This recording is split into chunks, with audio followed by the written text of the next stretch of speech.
తరచుగా మనం ఇప్పుడు రోజు టీవీలో చూస్తున్న topic bird flu. Bird flu నిజంగానే అంత డేంజరసా? బర్డ్ ఫ్లూలో మనం చికెన్ గానీ, ఎగ్స్ కానీ ఏం తినకూడదా?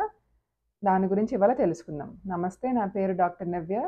నేను కన్సల్టెంట్ ఫిజిషియన్ అండ్ డయాబెటాలజిస్ట్.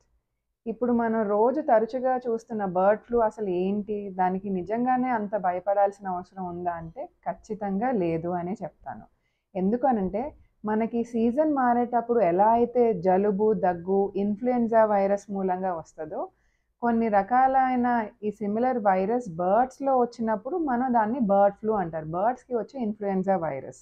ఇది యూజువల్‌గా దానికి దగ్గరగా పనిచేసే వర్కర్స్‌కి మాత్రం వచ్చే అవకాశం ఎక్కువగా ఉంటది. అది కూడా సరిగ్గా హ్యాండిల్ చేయకపోవడం. అంటే వాటి డ్రాపింగ్స్ కానివ్వండి, అవి ఎక్కువగా పట్టుకొని మళ్ళీ వాళ్ళు ఫేస్ దగ్గర రుద్దుకున్నప్పుడు ఒక ఇన్‌ఫ్లుయెన్జా వైరస్ లక్షణాలు ఈ మనుషుల్లో కూడా చూడొచ్చు.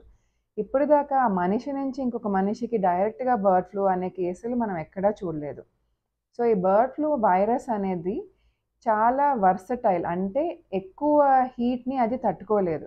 సో, మనం బాగా కుక్ చేసుకున్న చికెన్ లేదా ఎగ్ కన్జ్యూమ్ చేయటం మూలంగా బర్డ్ ఫ్లూ ఖచ్చితంగా రాదనే చెప్పుకోవచ్చు. సో, బయట చూపిస్తున్నంత కంగారు మనం పడాల్సిన అవసరం లేదు. బర్డ్ ఫ్లూలో చికెన్, ఎగ్ సేఫ్‌గా తీసుకోవచ్చు. కానీ దానికి కొన్ని పద్ధతులుంటాయి. కంప్లీట్‌గా బాయిల్ అయిన ఎగ్స్ మాత్రమే, అంటే హార్డ్ బాయిల్డ్ ఎగ్స్ అని చెప్తాం. లేదా కంప్లీట్‌గా కుక్ అయిన చికెన్.